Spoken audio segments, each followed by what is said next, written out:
जय गुरु जी। नमस्ते गुरु जी। गुरु जी महाराज के चरणों में सादर प्रणाम।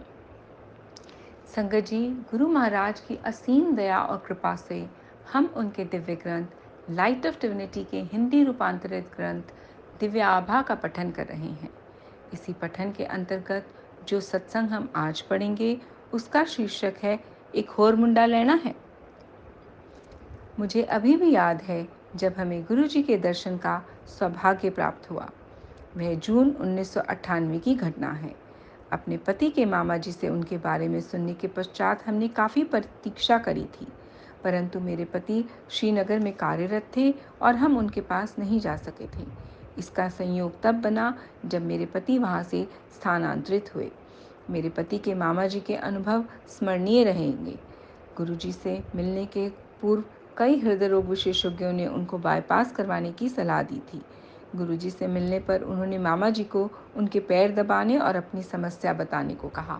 जब तक मामा जी ने अपनी समस्या उनको बताई, उन्होंने कहा उनके हृदय का बाईपास हो गया है और उनको शल्य क्रिया करवाने की कोई आवश्यकता नहीं है। उन्हीं विशेषज्ञों द्वारा पुनः किए गए परीक्षणों से पता चला कि मामा जी के हृदय की अवस्था में आया हुआ सुधार शल्य क्रिया से भी संभव नहीं हो पाता। हम पिछले 7 वर्षों से निसंतान थे।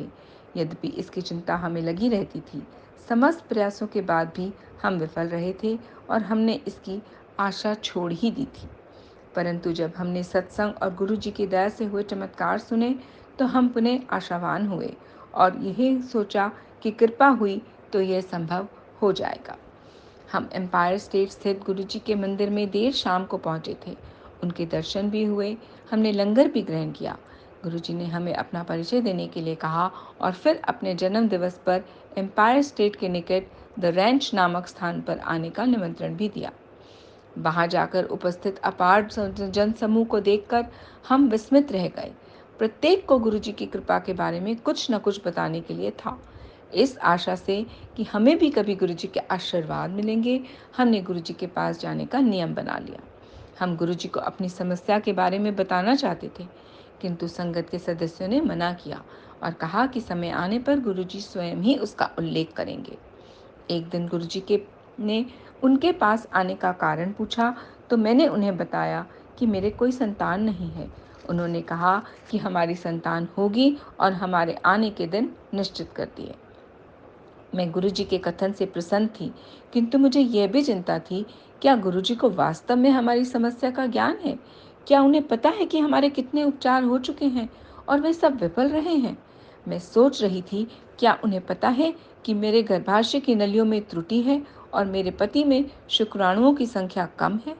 अंततः चिकित्सकों ने बाह्य प्रत्यारोपण कर गर्भाशय में बिठाने का प्रयास करवाने का सुझाव दिया था, किंतु अधिक मूल्यवान होने के साथ ही उसके सफल होने की आशा भी कम थी। हम गुरुजी के दर्शन उनके निश्चित किए दिनों पर करते रहे। अन्य क्षेत्रों में निरंतर प्रगति होती रही। मेरा कार्य स्थायी हो गया और मेरे पति को अधिशासी एमबीए करने के लिए नामांकित किया गया, परंतु उपचार के क्षेत्र में कोई सुधार नहीं था। चिकित्सकों को कोई आशा नहीं थी। उन्होंने कम मूल्यवान उपचार गर्भाशय में वीर्यारोपण का सुझाव दिया। इसके असफल होने पर वे बाह्य प्रत्यारोपण कर गर्भाशय में बिठाने के प्रयास करने का परामर्श दे रहे थे। मई 2000 में मेरे पति का एमबीए में चुने जाने का समाचार आ गया और उन्हें 1 वर्ष के लिए जाना था। इसका अर्थ था कि 1 वर्ष के लिए चिकित्सा रुक जाएगी। मैंने चिकित्सकों के कहे अनुसार गर्भाशय में वीर्यारोपण कराया, पर परिणाम प्रतिकूल ही रहे। हमने गुरुजी के दर्शन कर पति के एमबीए के बारे में बताया तो वे बोले, फिर ते कल्याण हो गया। मैं अत्यंत दुखी थी। ये कैसा कल्याण है? मेरे पति 1 वर्ष के लिए बाहर रहेंगे, कोई उपचार संभव नहीं था और अगले 2 वर्ष तक मैं संतानहीन रहूंगी।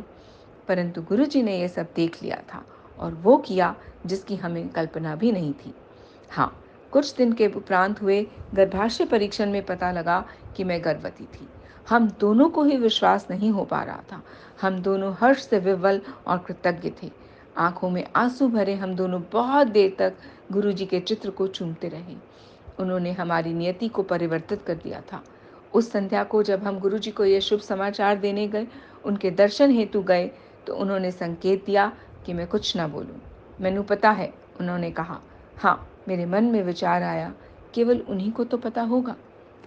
पति की अनुपस्थिति होते हुए भी मेरा गर्भकाल बिना किसी समस्या के पूरा हो गया। मैंने एक पुत्र को जन्म दिया। मैं उसे गुरुजी के पास, जिनके आशीर्वाद से वह उत्पन्न हुआ था, ले जाने को उत्सुक थी, किंतु 40 दिन तक नवजात को बाहर न ले जाने की प्रथा ने मुझे रोक दिया। 40 दिन के पश्चात हम उसे गुरुजी के पास ले गए। वे मुस्कुराए और बोले, क्या मुझे एक और पुत्र चाहिए? मैं चुप रही। इसके बाद हर दर्शन पर वह यही प्रश्न दोहराते रहे। मैं उसे उनका परिहास समझती रही कि इतने छोटे शिशु के साथ उस पूरी प्रक्रिया को पुनः कैसे कर पाएंगे। एक दिन जब गुरुजी ने पुनः वह प्रश्न पूछा तो मेरे मुंह से निकल पड़ा, जैसे आपकी इच्छा। 1 सप्ताह के पश्चात मुझे पता लगा कि मैं फिर से गर्भवती हूँ, बिना किसी उपचार, औषधि या चिकित्सा प्रक्रिया के, और उन्हीं दूषित गर्भाशय नलियों के साथ। यह केवल गुरुजी के दिव्य आशीष थे। मैंने फिर एक पुत्र को जन्म दिया। दोनों बड़े हो रहे हैं, चंचल और सदा शैतानी करते हुए। इतने बड़े नहीं हुए जो समझ पाएं कि गुरुजी की कृपा से वे इस संसार में आए हैं। चिकित्सा की दृष्टि से हम संतान के योग्य नहीं थे, परंतु फिर कोई है जो मनुष्य की आकांक्षाओं को पूर्ण कर सकता है, विधान बदल सकता है और उनमें सदा आशा की ज्योति जलाकर रख सकता है। गुरुजी, आप धन्य हैं। आपने अपनी संगत में हमें आश्रय दिया और हमारे जीवन को ऐसे परिवर्तित किया जो किसी और से संभव नहीं था। शुक्राना गुरुजी।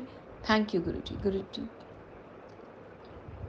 संगत जी, ये सत्संग श्रीमती पूनम सेठी आंटी का है। इस सत्संग को पढ़ते वक्त मुझसे जितने भी अशुद्ध उच्चारण और गलती हुई हो, उन सब के लिए मैं गुरु महाराज और आप सब से क्षमा चाहती हूँ। जय गुरु जी।